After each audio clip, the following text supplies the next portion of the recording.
नमस्ते सभी बच्चों को। सुनने में आया आज आपकी ऑर्गेनिक की क्लास ऑफ थी।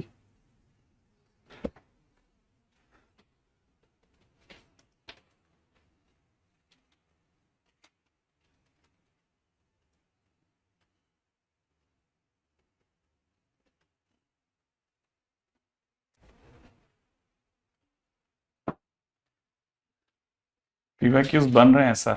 हर्ष, थैंक यू। अच्छी बात है, बने। देखो एडवांस के तो थोड़े बहुत तो टशन रहता ही है। नहीं, क्योंकि मैंने बोला, मैंने कहा यार कुछ तरीका निकालो, बच्चे परेशान होते हैं। तो उन्होंने कहा परेशान आज तो नहीं हुए होंगे। मैंने कहा है। तो फिर मेरे को पता चला कि आपकी क्लास ऑफ थी। नहीं यार, बताते ही नहीं है बच्चे अपने।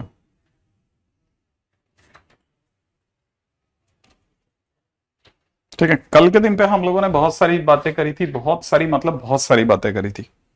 कल के दिन पे जो जो चीजें मैंने आपको बताई थी, एक तो मैंने आपको ये बता दिया था, ठीक है, कि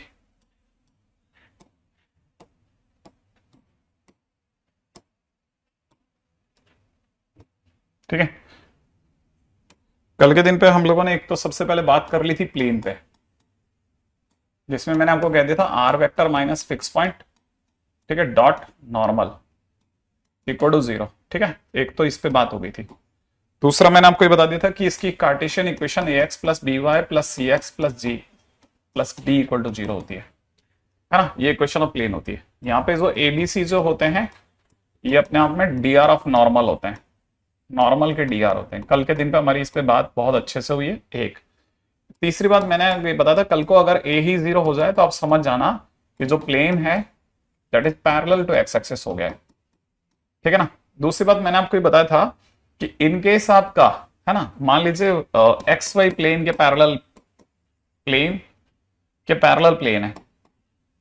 अगर भाई देव अपना जो प्लेन है वो एक्स वाई प्लेन के पैरेलल है, तो तुरंत समझ जाना चाहिए कि एक्स वाई प्लेन के पैरेलल है, तो इसका मतलब जेड इज इक्वल टू में, ठीक है ना, डी हम यूज करेंगे।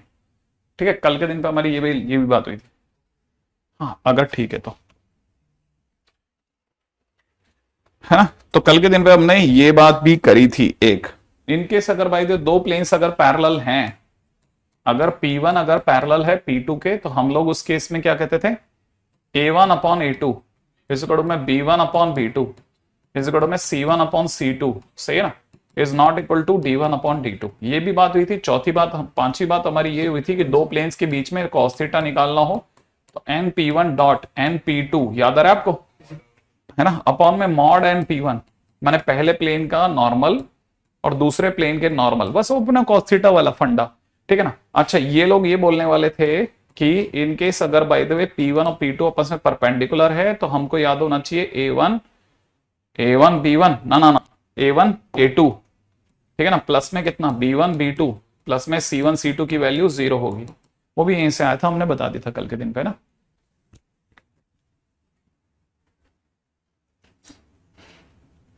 ठीक है। अच्छा, अब आगे की बात करते हैं।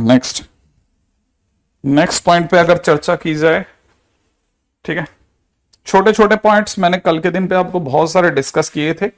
इसके सिवा कल हमारी बहुत ही कमाल की बात हुई थी इस पे कि अगर 3 पॉइंट्स दे रखे हो, ठीक है ना, अगर किसी भी प्लेन में 3 पॉइंट्स दे रखे हो ए बी सी, अगर 3 पॉइंट्स दे रखे हो तो अपने को सिर्फ एक आर वेक्टर की जरूरत है, ए आर ए बी ए सी, इनका डब्बा जीरो होगा। सही है, ये कोप्लेनर हो जाएगा। इससे हम लोग इक्वेशन ऑफ प्लेन निकाल सकते हैं। अगर बाय द वे गलती से दो इंटरसेक्टिंग लाइंस दे रखी हो, ठीक है, टू इंटरसेक्टिंग लाइंस, अगर दो इंटरसेक्टिंग लाइंस दे रखी हो तो हम कैसे सोच के चलते हैं कि दो इंटरसेक्टिंग लाइंस ऐसे होंगी, दोनों लाइनों पे दो फिक्स पॉइंट होंगे, एक का नाम ए एक का नाम बी होगा, तो ये एक ए बी वेक्टर दे देगा। ठीक है, इस लाइन का पी वेक्टर, इस लाइन का Q vector, P cross Q हमें नॉर्मल दे देगा, तो पी वेक्टर क्यू वेक्टर का डब्बा जीरो अपने को इक्वेशन ऑफ प्लेन दे देगा। ठीक है, अब आप ए बी वेक्टर बोलने के बजाय चाहे तो ए आर वेक्टर भी बोल सकते हैं। ठीक है, एक और पॉइंट, ठीक है, पॉइंट नंबर 9, अगर बाय द वे हम, ऐसा भी मैंने कल आपको बताया था कि R vector is equal to में ए वेक्टर प्लस में टीपी वेक्टर प्लस में एसक्यू वेक्टर, ठीक है, is also parametric equation of plane. सही है, जिसमें टी के साथ वाले और इसको क्रॉस करके हम लोग एन वेक्टर निकालेंगे पी क्रॉस क्यू करके। ठीक है, पॉइंट नंबर 10। पॉइंट नंबर 11, अगर बाय द वे किसी भी प्लेन में दो लाइनें पैरेलल हो जाएं तो भी कोई इश्यू नहीं है। हम इसके फिक्स पॉइंट और फिक्स पॉइंट को क्रॉस करके, जैसे ए और बी, इसका तो पी वेक्टर के पैरेलल है ही, तो हमने कहा था कि अगर बाय द वे ऐसा हो जाए तो हम इसके किसको क्रॉस करके, ए बी वेक्टर को पी से क्रॉस करके, है ना, हम नॉर्मल निकाल लेंगे और ए आर को आगे रख लेंगे और हमारे पास में इक्वेशन ऑफ प्लेन आ जाएगी। सही है, कल के दिन पे हमने सारी बातें कर ली थी। ये सारे पॉइंट जो मैं आपके सामने बोले जा रहा हूं ना, ये सारे पॉइंट कहीं ना कहीं हम लोगों ने आपसे कल बात करी है इस पे। ठीक है, एक और पॉइंट, अच्छा कुछ ऐसा तो नहीं जो मैं भूल गया, अभी तक तो नहीं हूं, लगातार बराबर अपन इस पे चल रहे हैं ना। ठीक है, आगे पॉइंट करते हैं।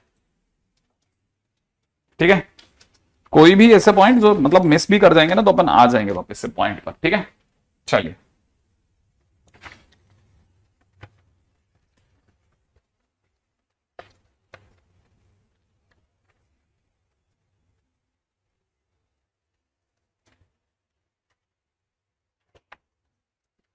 हाँ भाई, चलें अगले पॉइंट की ओर बात करेंगे।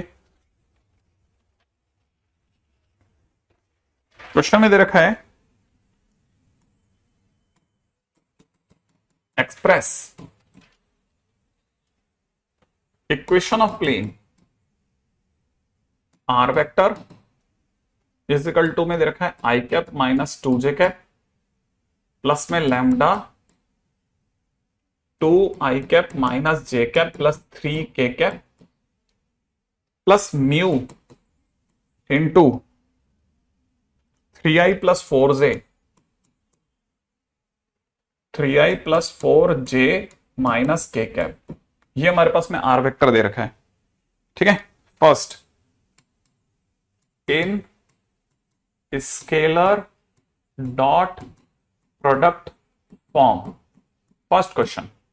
ठीक है ना, सेकंड क्वेश्चन है, ठीक है, इसी का सेकंड क्वेश्चन है इन कार्टेशियन फॉर्म। हमको प्लेन की इक्वेशन को पैरामेट्रिक फॉर्म से, हमको इसको पैरामेट्रिक फॉर्म से बदल करके स्केलर डॉट प्रोडक्ट फॉर्म पे लेकर के आना है।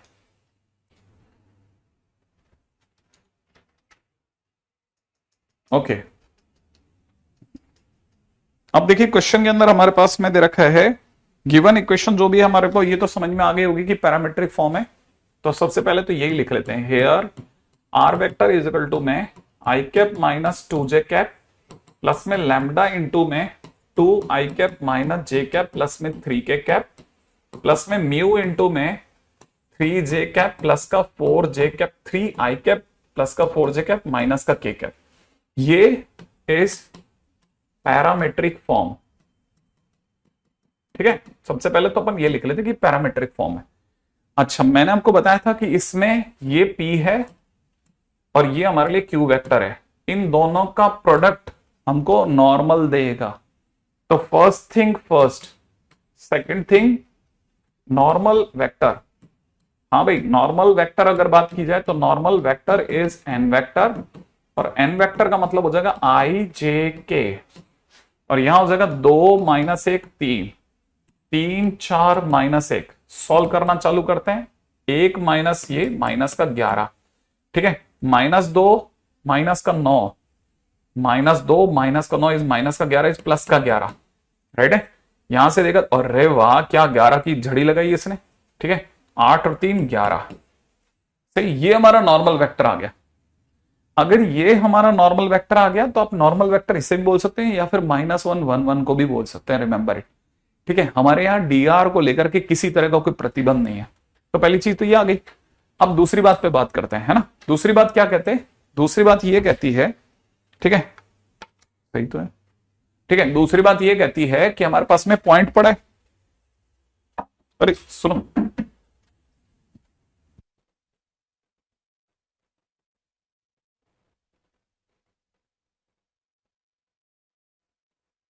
दूसरी बात ये कहती है कि हमारे पास पॉइंट पड़ा हुआ है, पॉइंट ये रहा जिससे वो प्लेन गुजरा, फिक्स पॉइंट।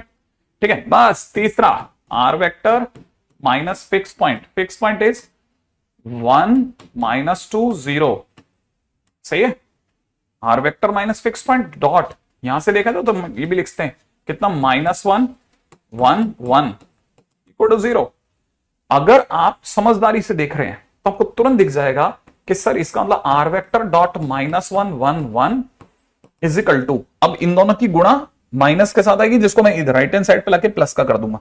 तो मैं इधर इन दोनों को देख रहा हूं -1, इन दोनों की गुणा, फिर इन दोनों की मल्टीप्लाई -2, ठीक है, -2, ठीक है, -2, इन दोनों की मल्टीप्लाई 0। तो फिलहाल मेरे पास हो गया R vector -1 1 1 is equal to -3। ये मेरे पास में जो है स्केलर डॉट प्रोडक्ट फॉर्म आ गया, scalar dot product form, scalar dot product form. क्या मेरी बात समझ में आई? अच्छा, दूसरी बात, इन केस अगर भाई देवा आपने कार्टेशियन फॉर्म की डिमांड कर दी तो आर की जगह मुझे दिखेगा एक्स वाई जेड। आर की जगह क्या दिखेगा? हाँ, याद रखना, आर की जगह एक्स वाई जेड। तो अपन इसे कैसे पढ़ेंगे, है ना, कार्टेशियन फॉर्म। अगर आपने मेरे से कार्टेशियन फॉर्म मांगी थी तो बच्चों का गेम हो गया, -x + y + z is equal to -3 answer. क्या मेरी बात समझ में आ गई?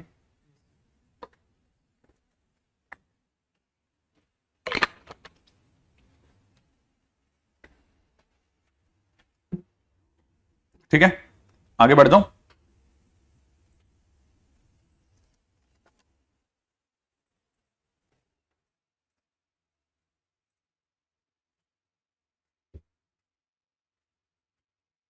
रेडी, करूं इस पे बात? बहुत काम की चीजों पे चर्चा है हमारी, ठीक है। पहले बेस बना लेते हैं। क्वेश्चन है, फाइंड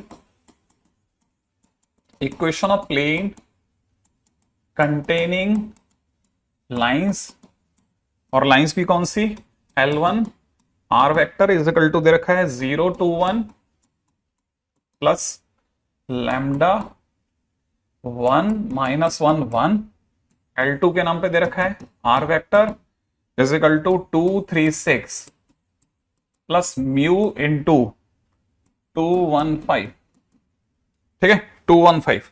अपने को इक्वेशन ऑफ प्लेन बताना है जिसपे ये दोनों लाइनें होंगी, ठीक है। इसको पता ही नहीं है ये रोज मैसेज करता है स्पैमर, स्पैमर बाय गॉड अलग ही चीज होती है, नहीं मोटी चमड़ी का क्या इसको जानते हैं? इसका नाम सुना है तुमने कई बार, है ना? अब देखने लाइन के अंदर 4 बार जरूर पूछेगा, स्क्रीन पूरी कवर मारेगा, ठीक है। लॉयल्टी देनी है ना आखिरकार, ठीक है। खैर L1 L2 हो गया ना। Find equation of plane containing these lines. अगर बाय द वे तो कैसे चलाना है, क्वेश्चन को सुनिएगा, है ना। किसी भी, देखो अब किसी भी प्लेन के अंदर अगर सपोज कीजिए ये 2 लाइंस हैं, तो ये दोनों पैरेलल नहीं है, पैरेलल तो कतई नहीं है। इस प्लेन पर ये जो 2 लाइंस है उस पर एक का पॉइंट है 0 to 1, ठीक है। अब देखो यहां पे ये समझना पड़ेगा, ठीक है। 0 to 1 मैं जान करके ऊपर ले रहा हूं, 0 to 1 यहां ले रहा हूं, है ना। इस पे थोड़ा आपके लिए, है ना, थोड़ा आपके लिए थोड़ा साफ सुथरा बना देता हूं। ज्यादा तो नहीं बना पाऊंगा, इस जगह की बहुत हमेशा एक बहुत वो रहता है प्रॉब्लम। ये वाला पॉइंट है 0 to 1, ठीक है, जो जिससे ये लाइन 1 गुजरी। अच्छा, इसकी जो स्लोप है वो दैट इज dr जो दे रखी है 1 1 -1, इसका dr माने ये इसके अलोंग है। अच्छा, ये जो दूसरा वाला पॉइंट है दैट इज 215, ठीक है, और ये किसके अलोंग है? ये अगर देखा जाए, ओ सॉरी, सेकेंड लाइन किससे पास आउट हो रही है? सेकेंड लाइन पास हो रही है 236 के, और किसके अलोंग है? किसके अलोंग काम कर रही है? 215 के, सही है। ये इसका वेक्टर, इसे क्यू पी वेक्टर बोल देते हैं, इसे क्यू वेक्टर बोल देते हैं, चलेगा, ठीक है। अब देखो जरा क्वेश्चन में जाना कैसे है, क्वेश्चन में जाएंगे कैसे। हमको किसी भी प्लेन के लिए एक फिक्स पॉइंट चाहिए। सरकार ने हमें 2 फिक्स पॉइंट दिए हैं, ये 2 आप जो मर्जी है यूज करो, दोनों से आंसर सही माना जाएगा, आप परेशान मत होना। देखो R vector minus fix point 236, आप मेरी बात समझे, आर वेक्टर -236, सही है, ऐसा लिख दिया 236, अच्छा डॉट, अब नॉर्मल चाहिए। नॉर्मल कौन देगा? नॉर्मल देगा P cross Q. P cross Q याद है ना, पी क्रॉस क्यू करते ही बाहर की तरफ नॉर्मल आ जाएगा। तो नॉर्मल हम पहले से ही निकाल के रख लेते हैं। ठीक है, नॉर्मल इज इक्वल टू में पी वेक्टर क्रॉस में क्यू वेक्टर। सही है, दैट इज आई जे के, इधर दौड़ के लिख लेते हैं, है ना, 1 1 -1 2 1 5। सही है, आ जाइए सॉल्व कर लेते हैं। यहां पे कितना, 5 - 1 6। ठीक है, आगे क्या करना है? अच्छा यहां पे देखा जाए तो 5 + 2, 5 + 2 7 और माइनस का 7। यहां देखा जाए 1 - 2 -1, राइट। और ये यहां भरना है सिर्फ 6 -7 -1 equal to 0। R vector minus fix point dot D R. अब आप चाहें जैसा छोड़ दें, R vector dot 6 6 7 -1 is equal to में, है ना, इस दोनों के मल्टीप्लाई को उधर लेके जा रहा हूं। यहां हो जाएगा 12 -21 और यहां से हो जाएगा -6। सही है, ऐसा आंसर छोड़ दो तो भी चलेगा। और अगर आप इसे साफ सुथरा करना चाहते हो तो 6x प्लस का 7y माइनस का z, माइनस का z, 6 7 -1 6 7 -1 इज इक्वल टू में यहां रह जाएगा कितना, -9 -15। छोटा मोटा प्रॉब्लम तो देख लेना है, क्या देख लिया? कितना जे का देख लो एक बार जरा, जे का वैल्यू कितना, 5 + 2 7। ठीक है, अच्छा और ये अपन ने यहां पे एक कमाल किया है। ठीक है, इसको अपन एक काम करते हैं, है ना, इस कमाल को क्वेश्चन में ही बदल देते हैं। इस कमाल को क्वेश्चन में बदल देते हैं ना, तो अपने पास में आंसर तो सेम ही आएगा। ठीक है, एक मिनट एक मिनट एक मिनट, -7 ही होगा, 5 + 2 7। यहां पे भी ना यहां -7 हो जाएगा, ये फिर भी एग्रीबल है। ठीक है, पहले एक मिनट मैं उसका इंपैक्ट देख रहा हूं, 1 -1 का कोई इंपैक्ट तो नहीं है और ज्यादा? अगर अपन ने पी क्रॉस क्यू लिया तो 1 1, नहीं नहीं बिल्कुल सही गया। सही है। ठीक है, आई थिंक यहां तक की बात सही है। चलो आगे बढ़ते हैं, नेक्स्ट। करेक्ट, हाँ भाई।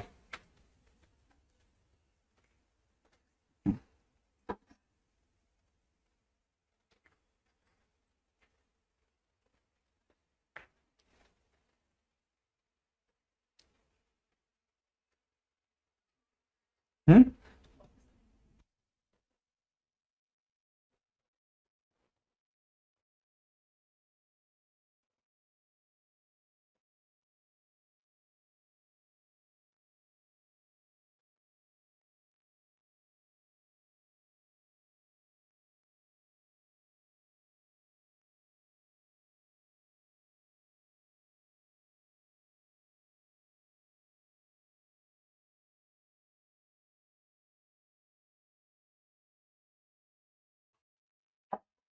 ठीक है,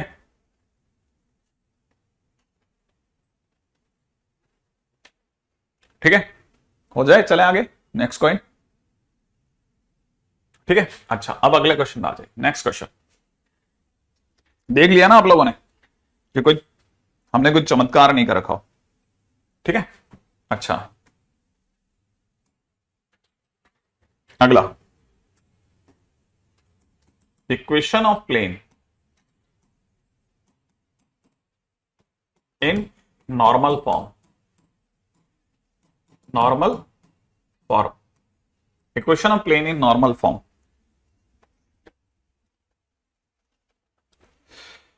ओके,